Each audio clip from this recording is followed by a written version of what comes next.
기도하겠습니다. 사랑을 축복합니다. 사랑을 축복합니다. 축복합니다. 축복합니다. 자, 기도하겠습니다. 하나님 말씀 가운데 세임 얻으며 주님께서 허락하신 지혜와 능력으로 삶을 살아가게 하여 주옵소서. 모든 것에 소망 되시니 영광 받으시고 아버지께서 허락하신 은혜로 말미암아 강건함 누리는 귀한 시간으로 인도하옵소서. 예수님의 이름으로 기도드립니다. 아멘.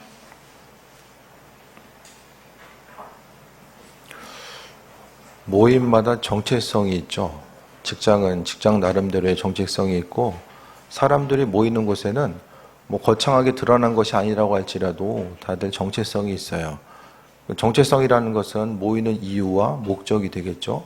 교회 공동체는요, 복음 전파를 위해서 모인 곳이 바로 교회입니다.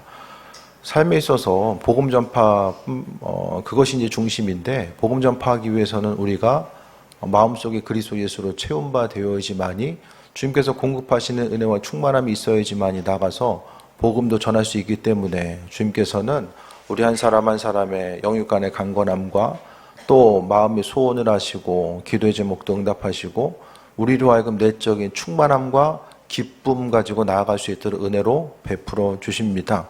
그러니까 주님께서 영육 간의 강건함과 은혜와 충만함으로 허락한 이유 자체는 복음 전파의 일꾼으로서 우리를 세워주시고, 또 주님의 일, 예수님께서 하늘로 올라가시면서 우리에게 사명 맡겨주셨잖아요. 그 사명 감당하기 위해서 은혜로 함께 해주신 거예요. 때로는 눈에 보이는 환경들이 어렵고 감당하기 힘든 순간도 있잖아요.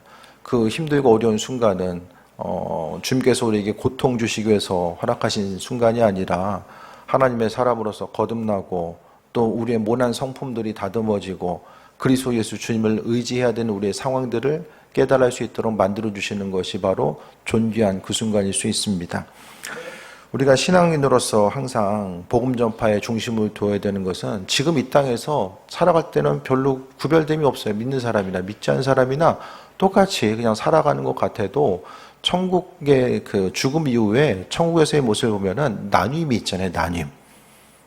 이 땅에서도 보면요, 겉으로 보기에는 그냥 다 동일한 것처럼 보여도 주님 보시기에는 이미 알곡과 가라지, 양과 염소로 나눠져 있는 것과 마찬가지입니다. 보이는 것과 또 우리는 보이지 않는 세계에 대해서 마음의 중심을 두고 바라보면서 나아가야 되는데, 항상 하나님의 백성으로서의 우리의 삶은 다른 것이 아니라 마음의 중심 자체가 주님 보시기에 합한 것이 되고, 또한 육의 눈뿐만 아니라 영적인 눈도 바라보면서 우리가 세상 가운데 지혜 있는 삶이 무엇인지를 돌아봐야 되는데, 그 부자와 거지 나사로의 이야기를 통해 보면 천국에서는 지옥을 볼 수 있고 지옥에서는 천국을 볼 수 있어요. 하나의 어떤 그 나님을 통해서 완전히 분리된 공간처럼 보이는데, 근데 시선으로서는 볼 수 있다라는 거죠. 지금 우리가 살아가면서 우리 주변에 있는 사람들을 향해서 복음 전파해야 되는 거. 예수님도 이 땅에 오셔서 육신적인 고통과 어려움이 있으셨지만 복음을 전하신 이유가 무엇일까? 그것은 한 영혼이라도 구원하기 원하시는 아버지의 마음, 그 자녀들이 영원한 사망 권세에 놓이지 않고 은혜 가운데 강건한 삶을 살아갈 수 있게끔 만드시기 위해서 이 땅에 오셨잖아요. 그러니까 결국 하나님 나라에 소망을 두는 사람들이 복음도 전파하고요, 한 영혼 한 영혼이 귀한 것도 알고, 또 그 한 사람 한 사람이 그 한 영혼을 구원하기 위해서 또 얼마나 마음의 중심을 두어야 되는지도 바라보게 됩니다. 그 영화 보면 이제 예전 보면 이제 신들러 리스트가 있잖아요. 신들러라는 사람이 또 유대인들을 구원하기 위해서 자신이 가지고 있는 하나하나를 이제 다 팔면서, 그 나치들에게 팔면서 이제 한 영혼 한 영혼을 이제 고용하는 거, 고용하면서 이제 생명을 유지시켜주는 모습 있잖아요. 그 마지막 순간에 그 기억하신 분 있을지 모르겠지만은, 자신이 끼고 있는 금반지가 있어요. 그것을 바라보면서 이제 금을 바라보면서 생각을 하죠. 이것이었으면 한 사람 더, 몇 사람 더 구할 수 있었을 텐데, 그 안타까운 그 내용들이 이제 마지막에 나오게 되는데, 결국 한 영혼에 대한 소중함을 생각했을 때에 우리는 다 살고 죽잖아요. 살고 죽어요. 다 사라집니다. 하지만 말씀을 통해서 보면 영혼은 소멸되지 않는다라는 거예요. 한 번 죽음 이후에 두 번째 사망 권세, 생명과 사망으로 나눠줄 수밖에 없는데 우리가 삶을 살아가면서 너무나도 하나님 나라 이 땅을 살아가는 것에 대해서 이렇게 계속 듣다 보니까 무감각해지는 거. 교회 가운데 하나님은 사랑이시다라고 계속 듣다 보니까 아 그런가 보다. 아무런 감흥도 없이 들려질 때가 많이 있는데 영혼 구원에 대해서 복음 전파에 대해서 성경을 천천히 잘 읽어보세요. 주님이 이 복음 전파에 대해서 얼마나 그 중심을 두고 계시고 말씀 한 구절 한 구절을 풀어가시면서 이 복음에 대해서 얼마나 강조하고 계시는가. 제자들도 마찬가지죠. 복음 전파 때문에 그들이 죽고 힘들고 어려울 것을 알았지만은 복음 전파라고 하는 교회 공동체가 모이는 이 당위성과 목적이 거기 있었기 때문에 그들은 자신의 생명을 내어놓는 것에 아까워하지 않고 움직였던 것을 보게 됩니다. 그래서 이 땅을 살아감에 있어서 우리가 이웃을 향해서 형제 자매들을 향해서 그냥 두면 어떻게 되겠지. 아닙니다.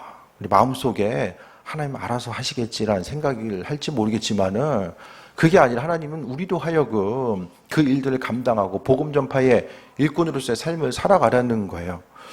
천국에서의 모습을 봤을 때에 후회와 아쉬움과 눈물이 없는 곳이라고 말씀하고 있기 때문에 천국에서 지옥에 있는 사람들을 바라보면서 계속 안타까워한다는 것은 이게 성경적인 개념은 아닌 것 같아요.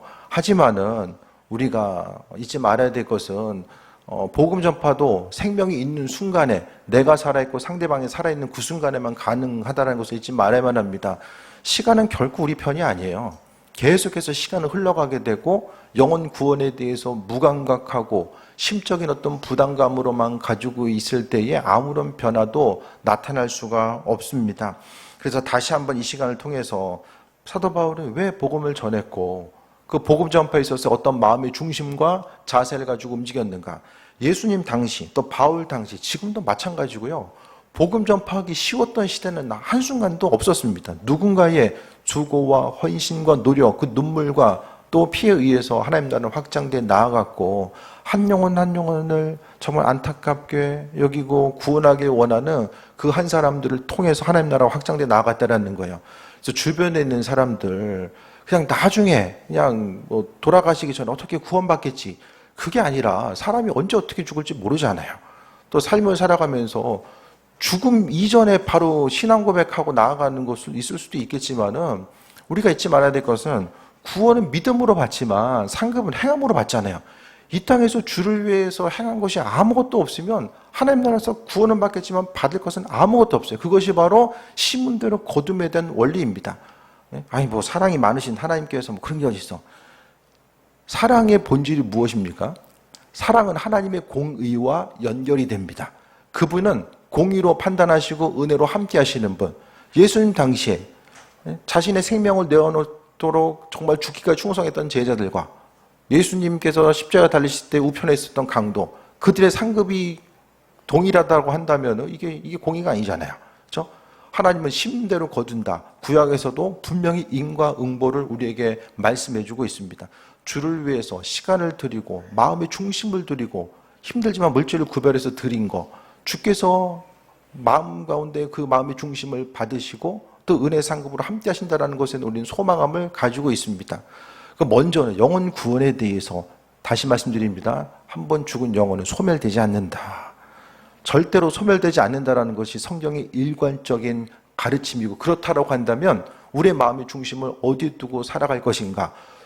하나님 나라 죽음 위에 도대체 뭐가 뭔지도 모르고 그냥 삶을 살아가고 이 땅에서의 행복한 삶만 추구하면서 살아가는 수많은 사람들에게 우리가 마음의 중심을 어떻게 두어야 될지를 분명히 이 시간을 통해서 돌아볼 수 있게 되기를 바랍니다. 사도 바울은 성령을 통해서 일하고 행했음을 보게 되는데 첫 번째로 교회의 정체성은 복음 전파였습니다.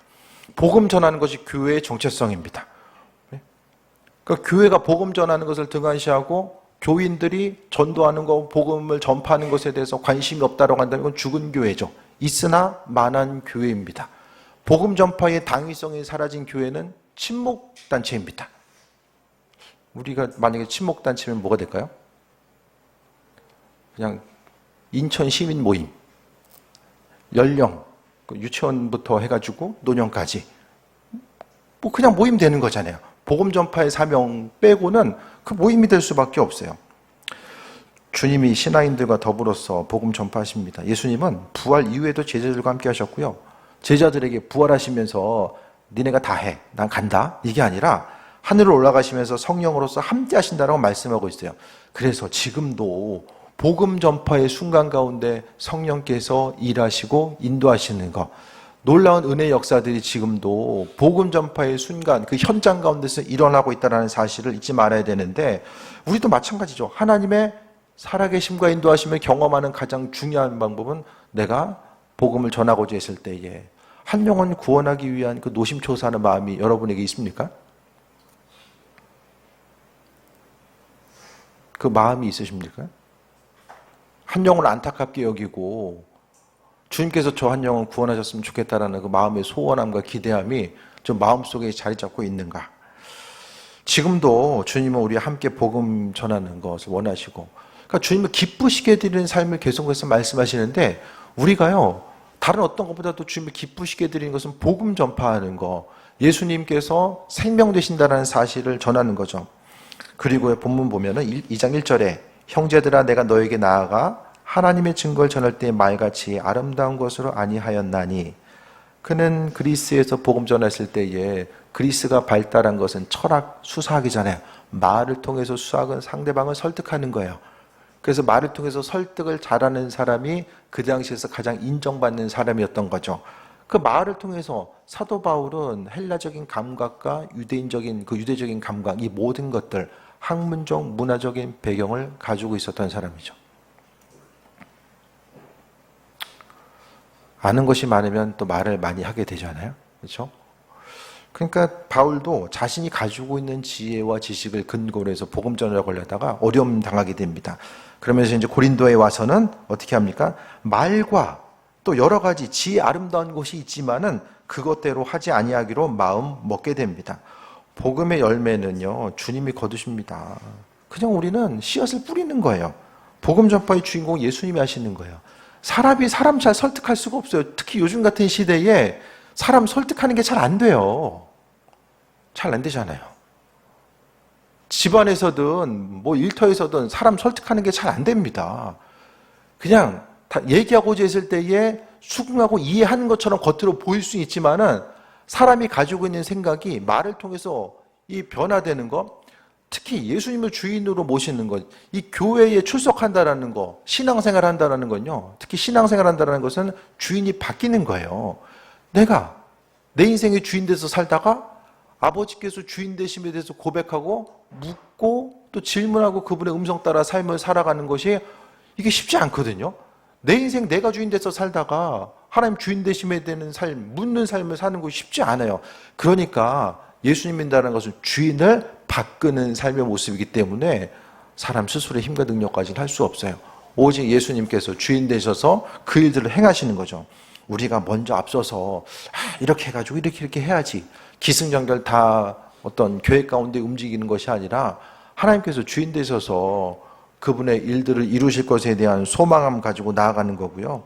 우리는 주님보다 앞서지 않고 겸손함으로 쓰임받는 것이 삶의 의미와 목적이 되어야 됨을 말씀하고 있습니다.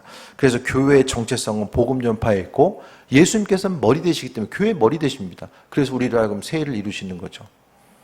여러분도 다 생각해 봤을 때에 신앙생활의 목적 자체가 무엇입니까? 복음 전파입니다. 모여도 복음 전파 때문에 모이는 거고요. 무슨 일을 하든지 간에 다 그것과 연결되어 있어야 된다는 거예요. 복음 전파의 핵심은 바로 십자가에 달리신 예수 그리스도, 주님께서 주인 되셔서 일하신다는 거죠. 복음의 핵심은 십자가 예수님께서 달리신 거, 그것이 바로 이제 복음 전파의 핵심입니다. 예수님 안에 생명이 있어요. 교회가 복음을 전파한다는 것은 생명을 전파하는 거예요. 생명. 죽어가는 그들에게 영적인 생명을 그들에게 이식하는 게 복음 전파입니다. 복음이 없으면 어떻게 되죠? 그냥 죽는 거예요. 그리고 영원한 사망에 들어갈 수밖에 없는 거. 하나님, 사랑의 하나님이 무슨 지옥 같은 데를 만들어 놔가지고 사람을 징계하시고 영원토록 고통당하게 하시나? 그 창조주 하나님의 일하심을 다 우리가 이해할 수는 없어요. 한 가지 분명한 것은 지옥은 사단을 위해서 만들어 놓은 곳이지 사람을 위해서 만들어 놓은 곳은 아니라는 거예요. 하지만 사람이 사단에 의해서 미혹되고 이끌림 받아서 사람이 사단처럼 행동하다 보니까 영원한 사망에 주인을 잃어버리고 나아갈 수밖에 없었던 거죠. 그리스도 안에 있는 생명은 죄로 죽은 자를 살립니다. 죄로 인해서 죽을 수밖에 없는 그들을 살리는 것이 예수님 안에 있는 생명이에요. 그래서 주님 안에 있는 생명이 그 마음에 한 사람 한 사람 가운데 심겨졌을 때에 그 사람이 지옥에 갈 사람들이 아니라 천국 백성으로서 움직여지는 거죠. 그러니까 결국 예수님 안에 있는 생명은 무엇입니까? 예수님이 주인 되시고 그분이 삶에 있어서 내 삶의 주인 되셨을 때에 하나님의 백성이 되는 것이고 하나님의 백성이 되었기 때문에 하나님이 천국으로 이끄시고 함께 하심을 경험하게 되는 거죠. 그래서 우리가 이 땅을 살아감에 있어서 세상 영광이 아닌 주님을 자랑해야 됩니다. 2절 볼까요? 같이 읽겠습니다. 시작. 내가 너희 중에서 예수 그리스도와 그가 십자가에 못 박히신 것 외에는 아무것도 알지 아니하기로 작정하였습니다. 십자가는 세상 기준으로 보면 실패와 수치의 상징입니다. 고난과 수치의 상징, 그것이 바로 십자가였던 거죠. 그러나 하나님께서는 그 십자가를 통해서 세상을 구원하셨습니다. 이 땅에서 다른 어떤 거 자랑하기보다는 그리스도 예수 주임을 자랑하는 거. 그러면은 말씀을 통해서 하나님이 이 세상에서 가장 가치 있다라고 말씀하시는 것과 내가 내 인생 가운데 가장 자랑하고 싶고 가치 있다라고 여기는 것이 일치를 이루어야 되는 거죠. 주님은 예수님만 자랑하는 거, 그분 안에 생명이 있다는 사실을 내 안에 예수님으로 체험받고 그의 은혜로 살아가고 있음을 나타내는 것이 바로 우리에게 있어서의 온전한 생명이고 은혜와 충만함임을 말씀하고 있고 우리에게 자랑이라는 것을 말씀하고 있어요. 우리의 자랑은 무엇입니까? 예수님이 중요하다고 여기는 그 자랑과 내가 생각하는 자랑과 일치를 이루고 있습니까? 그러니까 결국 우리의 자랑거리가 어떤 세상적인 것에 치우쳐 있으면 그것이 바로 이제 신앙의 세속화입니다. 가진 것 자랑하고 관계를 자랑하고 이 자랑의 모습 자체가 예수님과는 전혀 상관없이 내 마음의 중심을 가 있다고 한다면 그게 세속화입니다. 세속화. 그래서 복음의 핵심이 예수 그리스도, 십자가에 달리신 예수님, 그분 안에 생명이 있어요. 생명이 있기 때문에 죽음 위에 천국으로 가는 것뿐만 아니라 이 땅에서 기쁨을 누리는 것도, 마음이 우울해지고 결핍을 느끼고 어떤 관계의 어려움을 느끼는 것의 핵심은 계속 말씀드리지만 예수님에 대한 결핍입니다. 그리스도 예수 주님이 결핍되었을 때에 세상 다른 것에 대해서 바라볼 수밖에 없고 또 그로 인해서 내 인생의 자랑이 주님과는 전혀 상관없는 것들로 체험받을 수밖에 없어요. 복음의 핵심은 십자가 달린 예수 그리스도. 그러니까 결국 복음 전하는 사람은 어떤 사람이에요? 주님의 생명이 내 안에 있어서 그 생명을 누리고 또 그 기쁨을 소유한 사람들이 복음 전하는 거죠. 내가 좋아야지 소개도 하잖아요. 나도 잘 몰라. 그럼 어디 가서 누구에게 얘기합니까? 내 안에 그리스도 예수 주님에 대한 내적인 확신이 있어야 돼요. 그분의 생명에 대한 내적인 확신. 예수님이 내 안에 계시면 나타나는 증거들은 마음에 기쁨과 평안함이 있고 또 계속해서 주님을 의식합니다. 의식하고 물어보고 주님 원치 않는 것에 대해서는 행하고자 했을 때 마음에 두려움이 생겨요. 주님을 의식하기 때문에 왕 대신 그분이 행하지 않는 것, 원치 않는 것에 대해서 마음속에 예수님의 생명으로 채워진 사람들은 두려움과 불편함이 생겨요. 불편함. 그래서 그 불편함을 그냥 느끼고 끝나는 것이 아니라 불편함을 제거하고 은혜로 살고자 하는 모습들이 생기는 거죠. 믿음으로 산다라는 건요, 주님만 자랑하는 것이고 예수님의 생명이 있는 것. 그래서 복음의 증인으로서의 삶을 우리가 어떻게 살아갈 수 있을까? 내 안에 주님을 경험하고 또 느낌이 있고 누림이 있어야 되잖아요. 예수님을 좀 누리면서 사십니까? 날마다 경험하게 되는 어떤 어려움들, 반복되는 그 어려움들보다 주님께서 공급하시는 그 기쁨을 누리고 있습니까? 우리 신앙 공동체 안에서 그 기쁨이 좀 있었으면 좋겠어요. 다른 어떤 것이 아니라 예수님 주시는 기쁨. 말로는 그냥 주님이 생명이고 기쁨이고 사랑이시다라고 말씀하는데 그렇다면 그 이후에 그게 어째 되는 거냐? 내 인생하고 도대체 무슨 연관성이 있냐? 이걸 계속해서 좀 물어봐야 되거든요. 성경은 철저하게 이제 우리의 삶의 여정 가운데 하나됨을 이야기하고 있거든요. 믿음과 삶의 여정이 흩어진 것이 아니라 신앙 공동체는 항상 주님을 생각하고 또 마음속에 어떤 결핍이 있을 때에 그 마음의 중심 가운데 그리스도 예수 주님의 자리를 찾았던 것이 건강한 신앙인의 모습이었음을 또 발견하게 됩니다.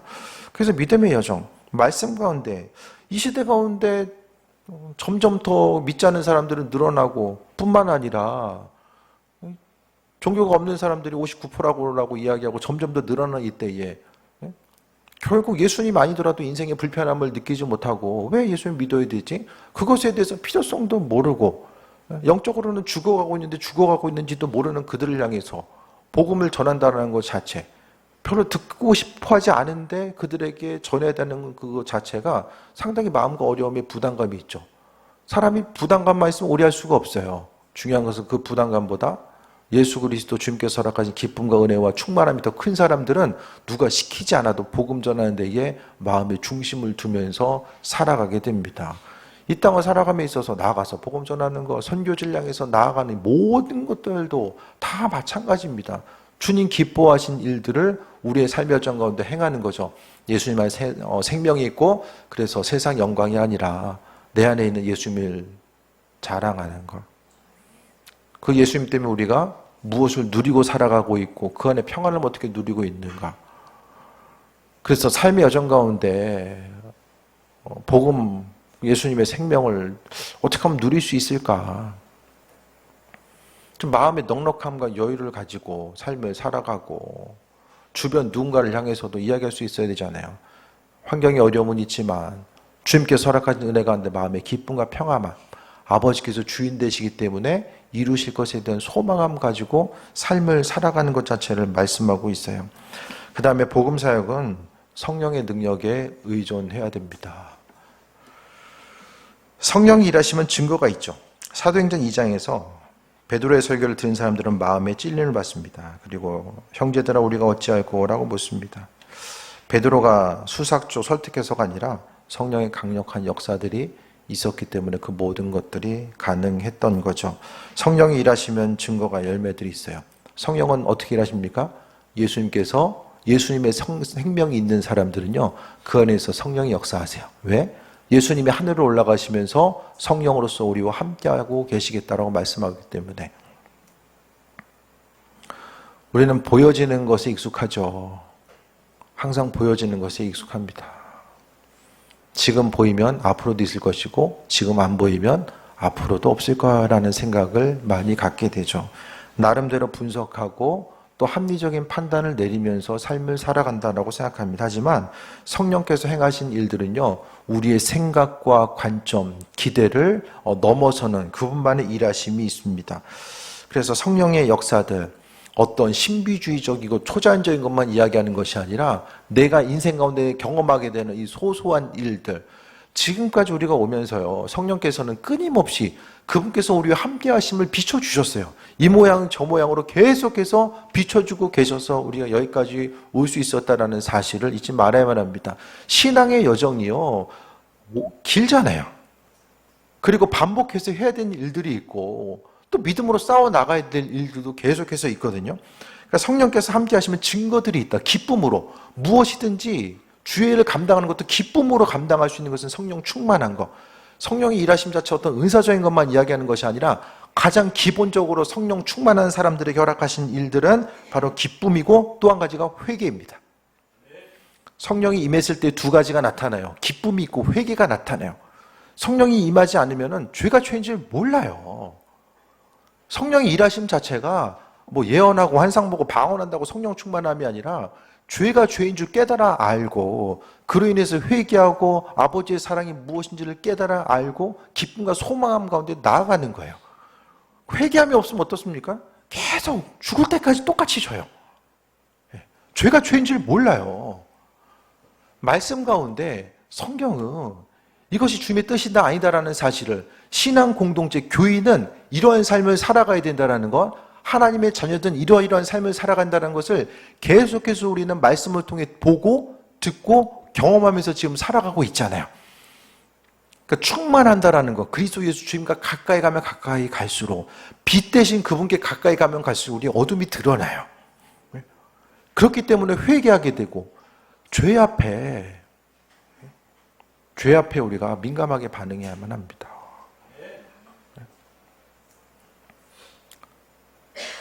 집안에 쓰레기 있으면 구석에다 숨겨야 돼요? 빨리 갖다 버려야 돼요? 그렇죠? 잽싸게 버려야죠. 숨기고 계속 숨겨. 예? 언젠간 다 꺼집어내야 되잖아요. 쓰레기 쌓이면 쌓일수록 어떻게 했습니까? 집 좁다고 불만 가지신 분들 먼저 버려요. 먼저 버리고 나서 얘기해야 돼. 버리고 나서. 우리의 죄된 속성들을, 그러니까 말씀이 아니면 그 죄된 속성들, 내가 회개하지 않은 그것들이 내 마음속에서, 내 삶에서, 내 가정에서, 교회에서 무슨 일을 행하는지 잘 몰라요. 그 죄가 어떻게 계속해서 뿌리내리고 영향력을 주는지를 몰라요. 나에게 영향을 주고, 가정에 영향을 주고, 교회에 영향을 줍니다. 신문대로 거둔다라고 하잖아요. 회개하지 않고 불순종하고 악한 것들, 불만족하고 불평하는 것들 계속 심어보세요. 말씀과는 상관없는 것들 계속 심어보세요. 뿌리 내립니다. 나에게 뿌리 내리고 가족들에게 뿌리 내리고 계속 뿌리가 계속 가요. 근데 보이는 것만 받아보는 사람은 모르죠. 무슨 일을 하고 있는지를 몰라요. 그냥 안 보이니까. 침대 밑에다 쓰레기 숨겨놓으면 잘 안 보이잖아요. 그러니까 안 보이니까 그런가 보다 하고 넘어가는 거죠. 우리는 그것을 분별하기 위해서 주님의 지혜가 필요한 거예요. 복음 전파하면 이 시대 가운데서 그냥 힘들고 어렵고 불편한 것, 어차피 힘든 거 나 아니면 누군가 하겠지. 근데 주님 앞에 나중에 갔을 때는 모든 것이 드러나겠죠. 우리가 주를 위해서 행했던 모든 것들, 한 영혼을 위해서 안타까운 마음을 가지고 때로는 내가 이렇게까지 해야 돼? 내가 이렇게 한다고 저 사람이 알아줄까? 내가 이렇게 한다고 사람들이 변화될까? 한 영혼을 위해서 간절히 기도했던, 노심초사했던 그 마음, 그것이 주님 보시기에 얼마나 큰 것인지는 나중에 주님 앞에 가보면 알게 되겠죠. 성도는 성령의 능력으로 체험받아야 됩니다. 마가복음 16장 20절에 이렇게 기록합니다. 제자들이 나가 두루 전파할세 주께서 함께 역사하사 그 따르는 표적으로 말씀을 확실히 증언하시니라 라고 합니다. 성령 충만함은요, 이례적인 경험이 아니에요. 내가 예전에 기도원에서 불 받고 기도하다가 불이 임했는데 이례적인 체험이 아니라 계속적인 명령입니다. 매 순간 성령으로 체험받아야 되고 내가 채워져야지만이 전할 수 있어요. 그래서 항상 복음 전파하는 거, 예배 드리고 예물 드리고 또 헌신하고 봉사하는 것이 버겁고 또 그 복음 전파의 일꾼으로서 삶을 살아가는 거, 주님 기뻐하시는 일을 행하는데 계속해서 버겁다라고 한다면 뭘 생각해야 됩니까? 날마다 그리스도 예수로 충만하게 체험받는 것. 그걸 먼저 돌아봐야 되죠. 성경은 끊임없이, 제가 동일한 말씀 계속 드리잖아요. 우리가 가지고 있는 힘과 능력과 에너지를 최대한으로 끌어올려서 주의 일을 감당하라고 이야기하지 않아요. 그걸 이야기하지 않는다니까요. 먼저 주님께서 내 안에 주인 되셔서 충만하게 체험받고 그분이 허락하시는 힘과 능력을 가지고 나아가서 기쁨으로 그 일들을 감당하라고 원하시는 것이고, 주의 일을 무슨 일을 하든지 간에 주님은 억지로 하는 거 절대로 원하시는 부분이 아니에요. 억지로 하려면 안 하는 게 낫습니다. 마음의 기쁨을 가지고 행하는 거. 주님께 인심 쓰는 게 아니잖아요. 마음이 억지로가 아니라 기쁨으로 무슨 일을 하든지 간에, 복음 전파하는 거 억지로 할 수 없어요. 무슨 일을 하든지 간에 기쁨으로. 자녀들이 무슨 일을 행했을 때 억지로 하는 거 원치 않잖아요. 기쁨으로 하는 거. 때로는 훈련받기 위해서 하기 싫지만 해야 될 때도 있기는 해요. 하지만 근본적으로는 주님 우리가 기쁨으로 복음을 전하고 나아가길 원하시고, 또 복음의 사역은 계속 말씀드립니다. 성령으로 체험받아야지만이 가능합니다. 매 순간마다 주님으로 체험받고, 체험받지 않으면 믿음의 여정 가운데 그 선한 싸움에 승리할 수가 없어요. 사단은 계속해서 사람이 틈을 노리잖아요. 우리 약한 부분을 나보다 훨씬 잘 알아요, 사단은.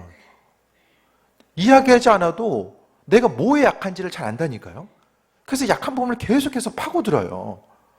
약한 부분 나도 알고, 옆 사람도 알잖아요. 저 사람 어떤 부분이 약한지. 전부는 모르지만 약한 부분은 알잖아요. 하나님 모르시겠어요?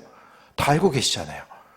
그 연약함 때문에 넘어지는 것이 아니라 성령의 충만함 가운데 우리가 체험받아야지만이 교회로 모인 목적, 하나님의 자녀로서 후회와 아쉬움을 남기는 삶이 아니라 아버지께서 허락하실 기대함과 소망함 가지고 삶을 살아가게 되는 거죠. 성령 충만함, 다시 한번 말씀드립니다. 단회적인 경험이 아니라 계속적인 명령이에요. 체험받고 체험받아.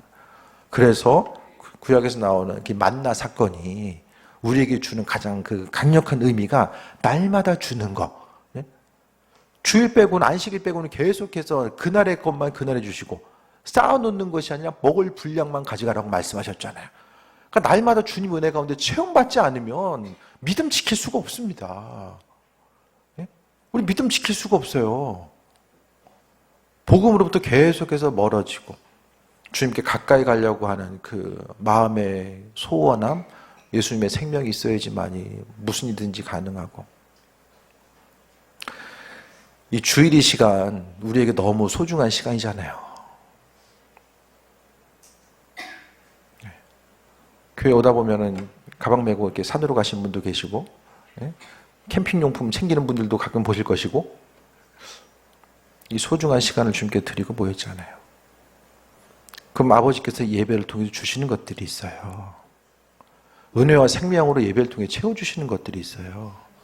말씀을 통해서 하나님 주신 은혜의 생명, 그리스도 예수의 생명이 마음속에 자리 잡게 되고 그 은혜로 삶을 살아가는 거, 그게 되기 위해서는 이 말씀이 오늘 나에게 주시는 거구나. 이 말씀 가운데 내가 그동안 잃어버렸던 것들, 마땅히 누려야 됨에도 불구하고 누리지 못하고 살아갔던 것들, 세상 가운데 살아가다 보면 시야가 점점 더 좁아져요. 그 좁아졌던 시야를 하나님의 말씀을 통해서 우주를 창조하신, 보이는 것과 보이지 않는 것의 주인 되신 그분의 말씀을 들으면서 우리의 영적인 시야를 넓혀가면서 무엇에 대해서 기뻐하고 무엇에 대해서 슬퍼해야 되는지, 무엇을 선택하며 살아가는 것이 우리의 삶에 있어서 복된 부분인지를 경험하게 됩니다. 그래서 정리합니다. 우리가 성령으로 행해야 되는데 말씀 가운데 우리 4절 한 구절 더 보겠습니다. 4절 5절, 내 말과 전도함이 설득력 있는 지혜의 말로 하지 아니하고 성령의 나타나심과 능력으로 했다라고 이야기하고 있고, 5절에 너희 믿음이 사람의 지혜에 있지 아니하고 다만 하나님의 능력에 있게 하려 한다. 우리가 믿음 생활하는 것의 본질은 우리 스스로가 아니라 성령의 이끄심과 능력 가운데 행한다라는 것을 말씀하고 있어요. 그래서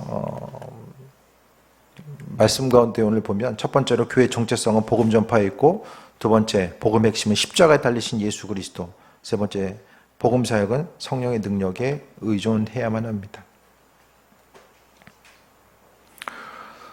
적용 질문합니다. 복음 전파를 교회 핵심 사명으로 이해하고 있는가? 우리 교회로 모이는 이유와 목적 자체를 분명히 이인식하고 있는가? 그래서 교회가 시간을 들이고 물질을 들이고 우리 열정을 사용하는 것의 핵심은 복음 전파에 있어져야 됩니다. 그 다음에 나는 내 삶의 여정 가운데 무엇을 자랑하는가? 세상의 성공, 인간관계, 아니면 오직 그리스도 예수, 주님을 자랑하고 있는가? 예수님 자랑하는 게 복음 전파죠. 주님께서 내 삶의 여정을 이렇게 일하셨다는 것을 자랑하는 것이 복음 전파죠. 우리 예수님 말고 자랑할 것이 무엇이 있습니까? 내 인생 가운데 사람들과 대화가 하는데 내가 자랑할 것이 그리스도 예수, 주님을 자랑하십니까? 아니면 다른 것들? 제 아들 이렇게 잘 성장하고 내가 이만큼을 소유하고 이만큼 누리고 있고, 무엇을 우리가 자랑하고 있습니까? 그 다음에 성령 충만을 받기 위해서 내가 이번 주에 실천할 기도와 말씀과 순종의 한 걸음 무엇입니까? 설교는요, 이 세상에서의 삶을 종착지로 하고 말씀드린 것이 아니라 하나님 나라라고 하는 것, 그 천국을 바라며 설교하게 되잖아요. 소망을 주고 기쁨을 주고 위로가 되는 설교도 중요해요. 하지만 많은 부분에 있어서 우리가 이 시대의 교회가 세속화되어 가고 신앙인들이 신앙의 본질과는 점점 더 시대의 풍파에 밀려서 뒤로 가는 이때에 많은 부분에 있어서 우리의 마음을 좀 울리게 하고 스스로의 삶을 돌아보게 하고 심적인 부담감과 어려움들, 말씀대로 살아가야 되는데 많은 부분 넘어지게 하는 그런 부분 때문에 주님의 복음의 말씀이 어려움으로 다가올 때도 있지만 그 말씀의 본질 가운데 날마다 고민하고 또 그 말씀 가운데 붙들고 씨름하는 순간이 있어져야지만이 이 시대적인 풍파 앞에서 믿음도 지킬 수 있고 또 세속화되어서 그냥 종교인으로 남는 것이 아니라 신앙의 본질이 무엇인지를 깨달아 알며 나아갈 수 있습니다. 왜냐? 세상에 우리가 보여주고 들려지는 것들은 복음과는 예수님의 생명과는 상관없는 것들이 계속 우리의 삶의 전 가운데 다가오기 때문입니다. 그 풍파 가운데서 성령 충만함으로 온전히 나아가고 믿음의 본질 자체, 제가 주일마다 계속 똑같은 말씀 드려요. 주인이 예수님임을 기억하고 선택권과 주인됨을 그분 앞에 맡겨드렸을 때에 그나마 우리가 이 땅 가운데 믿음의 여정 가운데 선한 싸움도 싸우고 우리의 신앙생활을 보호받고 나아갈 수 있게 됩니다. 주님 의식하지 않으면 우리도 순간적으로 삶의 모습이 완전히 세속화되어서 예수님 모르는 사람처럼 삶을 살아갈 수도 있다는 거예요.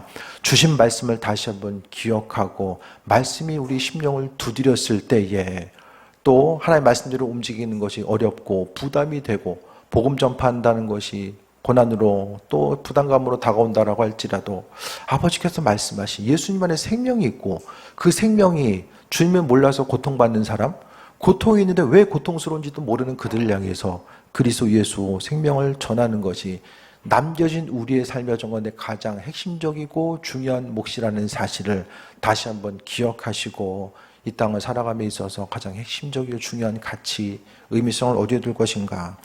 오늘 주님의 제자들도 바울도 믿음의 그 선친들, 믿음의 선배들도 복음 때문에 그들의 삶을 헌신했던 것처럼 이 시대 가운데서 그리스도 예수 주님 바라보시고 내 옆에 있는 한 사람 한 사람 영원한 사망을 길로 나아가는 그들을 향해서 다시 한번 관심을 기울이시고 한 영혼 한 영혼을 안타깝게 여기시고 그 영혼들을 품고 기도하고 아버지께서 하실 것에 대한 소망을 가지고 승리하는 귀한 삶 되시기를 축원드립니다. 고개 들어 찬양하고